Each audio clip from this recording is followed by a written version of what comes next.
Turning now to politics, the debt ceiling duel between Speaker McCarthy and President Biden heats up with a potentially historic worldwide financial crisis at stake. Both sides are completely dug in, unwilling to negotiate, despite risk of default just 2 months away. Here to discuss this and more, Caroline Heldman, professor of critical theory and social justice at Occidental College. Good morning, Caroline. Happy Thursday, Giselle. Happy Thursday to you. Boy, this is really heating up. Speaker McCarthy finally unveiling his debt ceiling bill and gave his list of demands to cut key elements of the White House's agenda. Here's what he had to say to the president. President Biden and Senator Schumer have no right to play politics with the debt calling. Their extreme positions risk provoking the very crisis they claim to want to avoid.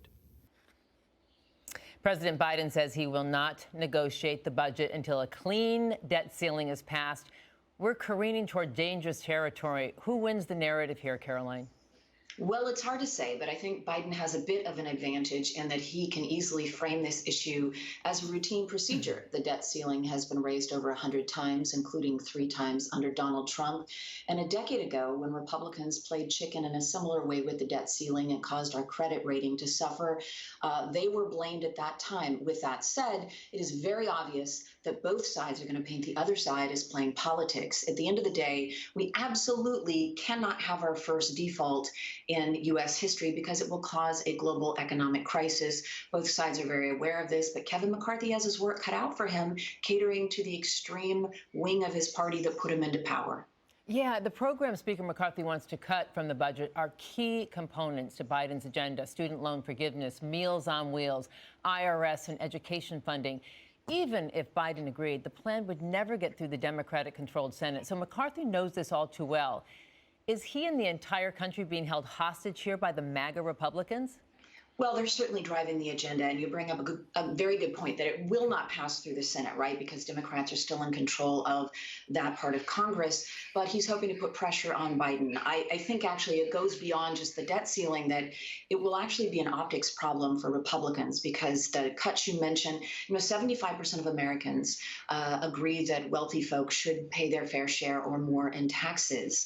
And I think maybe only the Grinch wants to cut Meals on Wheels. I think Republicans need to be really cautious about what programs they're putting on the chopping block, even if it's not going to pass. Right. All right, let's move on to this huge historic settlement for Dominion voting systems. But this is just the beginning because Smartmatic, as you know, that defamation suit is next. A win for the truth, but some feel it's just not good enough, as Fox News was not mandated to retract or apologize on air. So how does this move the needle? Well, it's a win and a loss for Fox, as you note. It's certainly a win in that if you're a Fox viewer and they didn't have to do an on-air apology, you're probably still believing in the big lie of the 2020 election that they promoted. And you're probably not aware that they fabricate their content. But the loss is that we learned that they fabricate their content in the documents that came out during this process. And Giselle, as you note, this is not the last lawsuit that will hold Fox accountable. I expect that we will learn much more about their processes for creating this alternative media ecosystem that is so popular in the U.S.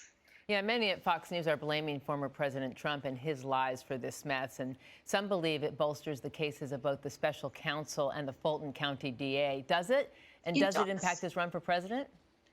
Possibly. I think it does. You bring up a really great question, right? How it's going to affect these other cases.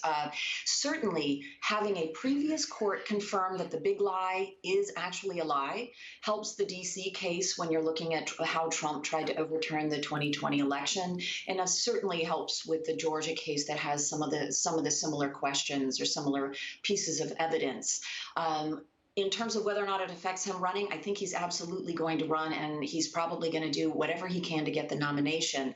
I don't see anything changing that. Nothing stands in the way of Donald Trump. Or does that include Ron DeSantis? The governor is making big news, as you know, expanding his Don't Say Gay bill, banning abortions after 6 weeks, doubling down on this Disney feud. Has he gone too far to the right to win a general?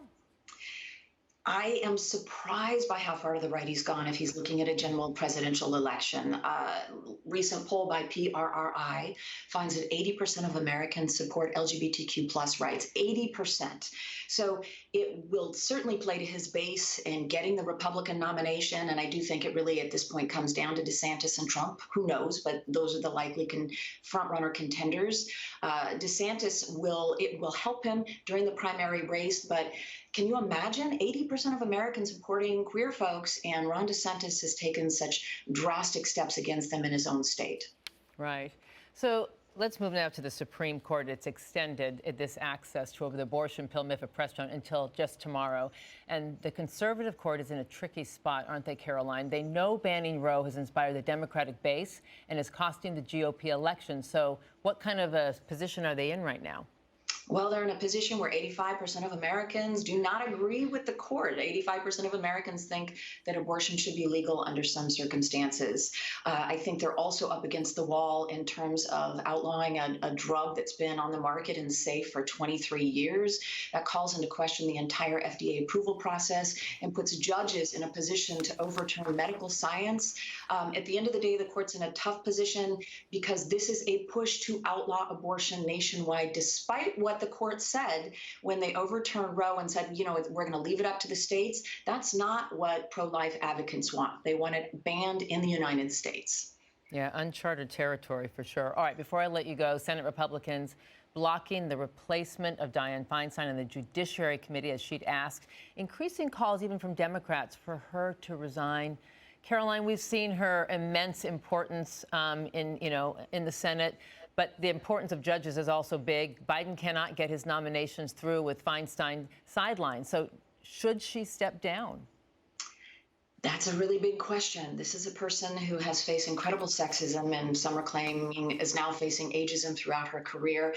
I will say, even though we can compare her to Strom Thurmond or Senator Byrd and other folks who took time away, this is a unique situation in that she is holding up the only power that Democrats have right now in the Congress, which is to approve, as you noted, judicial appointments.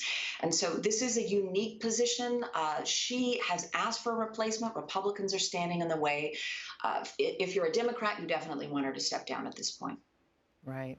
Well, we'll be watching that closely. Thank you so much, as always, Caroline Heldman, professor of critical theory and social justice at Occidental College. We love when you come on and give us your vital expertise. We appreciate you. Thank you, Giselle.